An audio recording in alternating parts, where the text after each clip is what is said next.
child. The woke people from Wokistan, those who practice wokeism, they came out of nowhere and destroyed everything. Our civilization, the foods we ate, language, they hijacked vocabulary. And last but not least, they destroyed geography. Yes. This is exactly how I picture some of you as grandparents talking to your children about how the world used to be a much better place when what used to be minorities, because you probably will also say, there weren't as many as there are today. Well, at least they were hidden. But now, everybody is awoke because everybody married a woke and they had mixed woke kids who procreated it. Yeah, this is how I picture a lot of you as grandparents when your kids will ask you about why people who have been historically used and abused by the system reclaimed what they were entitled to reclaim.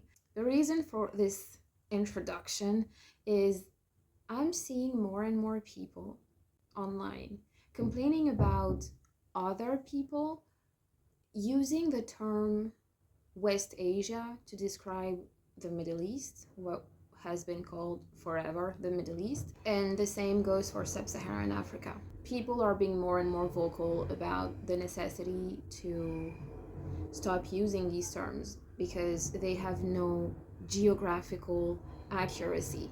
If accuracy is what you really care about, we like facts.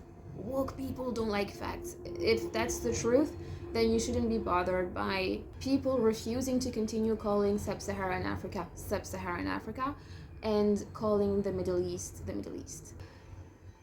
If you don't know what's happening, welcome, sit down. I am going to let you in what's happening.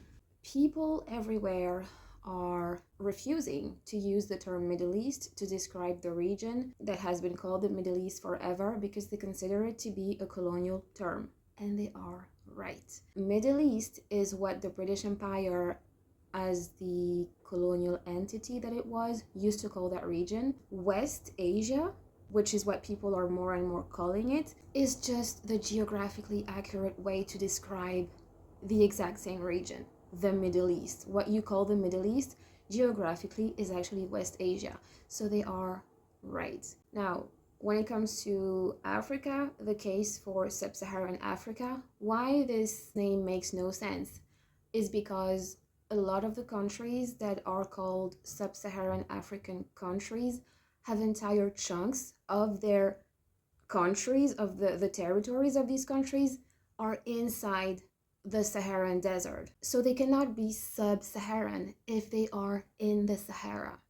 But during the colonial era, to justify and enforce the agenda at play, sub as in below, under, inferior, this was a much needed and just visually striking shortcut to describe entire populations of human beings that the colonial powers needed to subject to inhumane policies. But you cannot do inhumane things to another human being just like that. You have to dehumanize them first.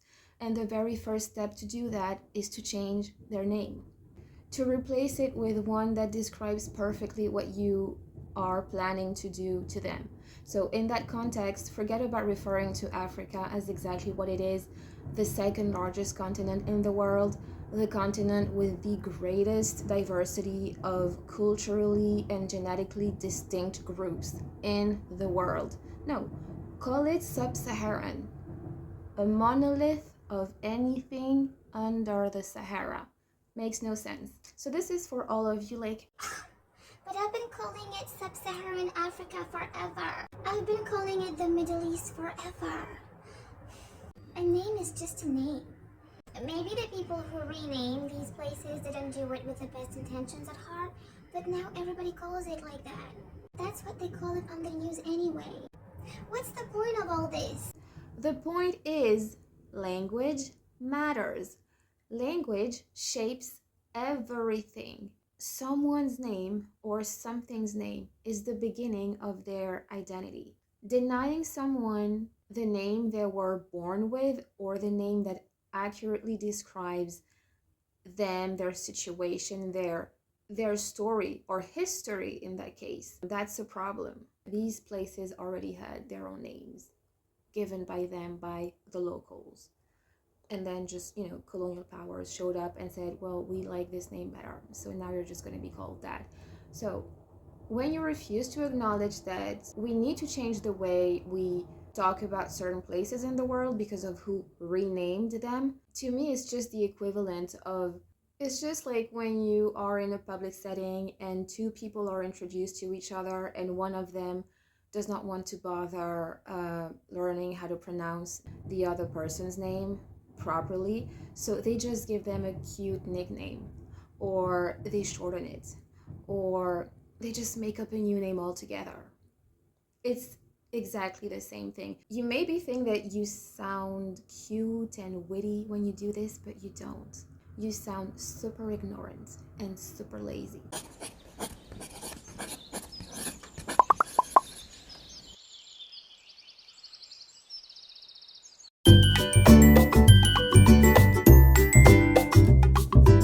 You know what else blows my mind about this whole discussion?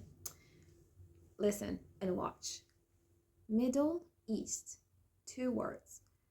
West Asia, 2 words. Sub-Saharan, so 1 word, and it's, or 2, I guess you could argue, like Sub-Saharan. The Sahel, 1 word, Sahel. West Africa. You would rather continue, you who will talk about woke people like this to your grandkids, you would rather continue misnaming places with names that inaccurately describes them geographically, rather than replacing the names with geographically accurate places. You would think that you are asked to learn new words that are super complicated, that are really long, that you will not be able to pronounce. But no, it's literally the same or shorter. It requires the same amount of words, of sounds, and of oxygen